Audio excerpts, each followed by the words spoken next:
Welcome back. हमारे YouTube channel teacher रहमत पर विभिन्न बोर्ड और प्रतियोगी परीक्षाओं की तैयारी कराने के साथ साथ शिक्षक और शिक्षा से संबंधित हर प्रमुख खबरें पहुंचाई जाती है। आज का यह वीडियो नवनियुक्त शिक्षकों के लिए काफी इम्पोर्टेंट है, क्योंकि आज की इस वीडियो में हम जानेंगे नवनियुक्त शिक्षकों की EPF संबंधी क्या आवश्यकता है। साथ ही साथ हम यह भी बतलाएंगे कि EPF का इम्पोर्टेंस क्या है। सारी जानकारी हम विस्तार से देंगे। आपको अच्छे से समझ में आ जाएगा कि EPF अकाउंट के कौन कौन से विशेषताएं होते हैं, क्योंकि हर नवनियुक्त शिक्षकों को EPF मस्ट है और हर काम की शुरुआत से पहले आपको जानकारी लेना जरूरी होता है ताकि भविष्य में आपको परेशानी न हो। EPF संबंधी अगर आप यह वीडियो अच्छे से देख लेंगे तो उम्मीद करता हूं कि आपके हर कंफ्यूजन, आपकी हर शंकाएं दूर हो जाएगी, क्योंकि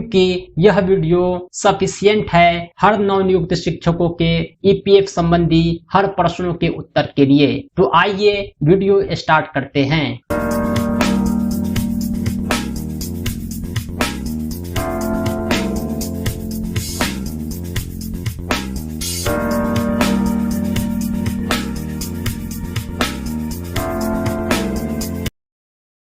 दोस्तों, 3 अक्षर का यह शब्द EPF विशेषता से भरा हुआ है और सच कहा जाए तो ये नवनियुक्त शिक्षकों की आवश्यकता भी है, क्योंकि इस दुनिया में कौन है जिसे पैसे की आवश्यकता नहीं है। और सही माने में पैसे का महत्व उस वक्त कहीं और बढ़ जाता है जब आपके पास पैसा न हो। उदाहरण के लिए, रिटायरमेंट के बाद आपका वेतन बंद हो चुका हो, या आप बेरोजगार हो चुके हो, या आपके घर में शादी या कोई फंक्शन हो, चाहे आपके परिवार के सदस्य बीमार हो, पैसे की आवश्यकता हर जगह पड़ती है। दोस्तों, हर कोई व्यक्ति चाहता है कि अपने वेतन से कुछ पैसा भविष्य के लिए बचा कर रखे जो ऐसे अवसर पर काम आए। गांव में, कस्बों में खास तौर से बच्चे गुल्लक का उपयोग करते हैं अपने बचत को एकत्रित करने के लिए, और वो धीरे धीरे एक बड़ा अमाउंट इकट्ठा कर लेते हैं। इस पैसे से उनकी बहुत सारी मनोकामनाएं भी पूरी होती है, लेकिन यह गुल्लक एक असुरक्षित तरीका है। भारत सरकार ने भविष्य के लिए पैसों को सुरक्षित करने का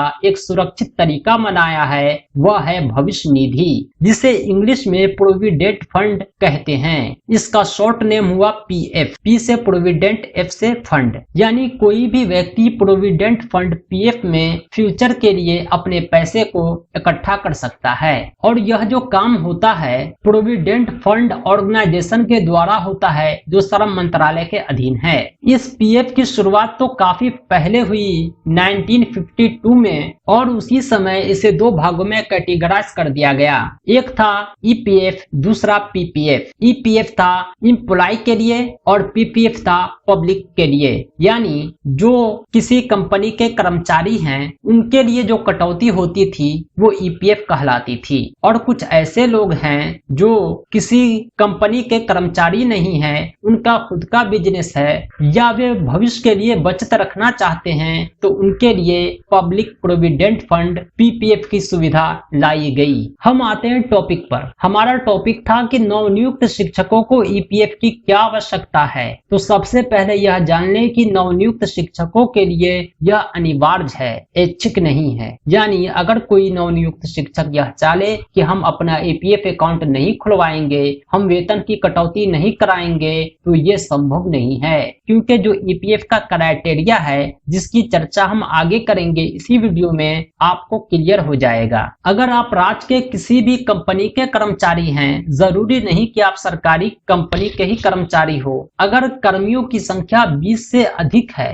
तो EPF अकाउंट खुलवाना अनिवार्य माना जाता है। बात करें नवनियुक्त शिक्षकों की तो उनकी संख्या हजारों में है, और सारे नवनियुक्त शिक्षक नियोजित शिक्षक, इनकी संख्या लाखों में है, 5 लाख से भी अधिक है। इनके लिए EPF अकाउंट खुलवाना बिल्कुल ही अनिवार्य है। और वास्तविकता में EPF अकाउंट खुलवाना ये पार्टिकुलर कर्मचारी का या नवनियुक्त शिक्षकों का काम नहीं है, बल्कि उस ऑर्गेनाइजेशन का काम है जहां कर्मचारी काम करते हैं। यानी नवनियुक्त शिक्षक का EPF अकाउंट खुलवाना शिक्षा विभाग की जिम्मेदारी है। कहने का मतलब ये हुआ कि किसी भी नवनियुक्त शिक्षकों को EPF ऑफिस में भटकने की आवश्यकता नहीं है। आपके डिटेल ईपीएफ ऑफिस में शिक्षा विभाग के अधिकारी पहुंचाएंगे और शिक्षा विभाग की जो इकाई है वो जिला स्तरीय डीपीओ और प्रखंड स्तरीय बीईओ है। यानी आप अपने डिटेल बीआरसी तक पहुंचा देंगे, आपका बाकी काम वहीं से पूरा हो जाएगा। जहां तक बात है ईपीएफ की, आप इतना जान लें कि यह एक रिटायरमेंट प्लान है जिसे कर्मचारी भविष्य निधि संगठन ईपीएफओ मैनेज करता है। आपका ईपीएफ अकाउंट किसी बैंक में नहीं बल्कि कर्मचारी भविष्य निधि संगठन ईपीएफओ में ही खुलता है। और यह भी जान लें कि एक व्यक्ति का एक ही ईपीएफ अकाउंट खुलता है। बहुत सारे नवनियुक्त शिक्षक ऐसे हैं जिन्होंने कमेंट में हमसे पूछा था कि मेरे पास पहले से ईपीएफ अकाउंट है, हम क्या करें, क्या हमें नया खुलवाने की आवश्यकता है। दोस्तों, आप यह जान लें कि नया ईपीएफ अकाउंट नहीं खुलता है। जिस प्रकार पैन एक होता है, आधार नंबर एक होता है, उसी प्रकार ईपीएफ अकाउंट भी एक ही होता है। इस ईपीएफ योजना में नवनियुक्त शिक्षकों के कुछ पैसे काटे जाएंगे और ईपीएफओ कुछ ब्याज भी देगी। कटौती जो होती है वो मूल वेतन प्लस महंगाई भत्ता का 12% होता है। इसके अलावा 8 से 10% तक तिमाही ब्याज मिलता है। नवनियुक्त शिक्षकों का मूल वेतन आप जानते होंगे 15,380 रुपया है। यानी ओवरऑल नवनियुक्त शिक्षकों के जो ईपीएफ की कटौती होगी वो 1800 रुपया हर महीने होगी। अब आइए हम आपको ईपीएफ अकाउंट की विशेषता बतलाते हैं कि किस प्रकार यह सामान्य अकाउंट से अलग होता है और सारी जानकारी जानकर आप हैरान रह जाएंगे कि इतना कुछ मिलता है एक ईपीएफ अकाउंट में। सबसे पहले मैं आपको ये बतला दूं कि यह सबके लिए अनिवार्य होता है। यानी कंपनी के जितने भी कर्मचारी हैं हर किसी को ईपीएफ अकाउंट खुलवाना है। सारे नवनियुक्त शिक्षकों को ईपीएफ अकाउंट खुलवाना अनिवार्य है। इसकी दूसरी विशेषता है कि कम से कम 20 कर्मचारी वाले कंपनी में ये आवश्यक हो जाता है। अगर कंपनी में 20 से कम लोग हैं तो ये आवश्यक नहीं है, लेकिन किसी भी कंपनी में अगर 20 से अधिक लोग हैं तो यह आवश्यक है। बात करें नवनियुक्त शिक्षकों की तो इसके कर्मियों की संख्या लाखों में है, क्योंकि सारे नवनियुक्त शिक्षक नियोजित शिक्षक हैं। तीसरी जो विशेषता है, बेसिक पे प्लस डीए का 12% कटौती होती है। सारे नियोजित शिक्षकों का जो कटौती है ईपीएफ कटौती वो 1800 रुपया प्रति माह होता है, जो इसी 12% के लगभग आता है। इसके अलावा यह जान लें कि आपको ईपीएफ द्वारा 8 से 10% का ब्याज मिलता है। सामान्य जो बचत बैंक होता है वहाँ 2.5% ब्याज मिलता है, लेकिन जो ईपीएफ अकाउंट है वहाँ 8 से 10% ब्याज मिलता है और यह ब्याज तिमाही होता है। सामान्य बचत बैंक में भी तिमाही ब्याज मिलता है। आप अपने पासबुक को अपडेट कराकर कभी जरूर देखेंगे। उसी प्रकार ईपीएफ अकाउंट में भी तिमाही ब्याज मिलता है। तिमाही ब्याज का मतलब ये हुआ कि हर 3 महीने पर आपको ब्याज दिया जाएगा। वह ब्याज 8 से 10% तक होगा, यानी कभी कम होता है कभी ज्यादा होता है, ये घटता बढ़ता रहता है। और अगली जो प्रमुख विशेषता है कि इसकी मैच्योरिटी को लेकर है। इसकी मैच्योरिटी होती है रिटायरमेंट तलक होती है, यानी रिटायरमेंट तक कटौती होगी और रिटायरमेंट तक ब्याज मिलेगा। अगली विशेषता भी काफी इंपोर्टेंट है, आपकी कटौती हर महीने होती है। ये पैसे रिटायरमेंट के बाद आपको दिए जाएंगे, लेकिन अगर आप चाहते हैं बीच में पैसे को निकालना, अगर आपको कोई आवश्यकता है तो आप निकाल सकते हैं। उसका लिमिट है कि आप पार्शियल विथड्रॉल ही करेंगे, यानी पूरा पैसा आप नहीं निकाल सकते हैं, कुछ पैसा जरूर निकाल सकते हैं। निकाले गए पैसे पर आपको कोई ब्याज नहीं मिलेगा। ये जो लिमिट है वो 5 साल है, यानी आप ईपीएफ अकाउंट खुलने के 5 साल बाद ही पार्शियल विथड्रॉल कर सकते हैं। अगली विशेषता है डेब्ट लियाबिलिटी।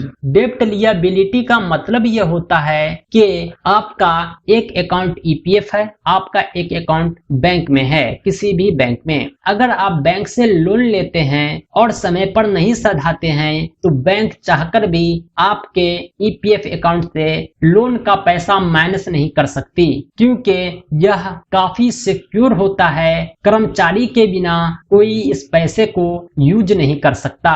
इसे ही कहते हैं डेप्ट लिएबिलिटी। अगली विशेषता भी काफी इंपोर्टेंट है, वो है टैक्स फ्री।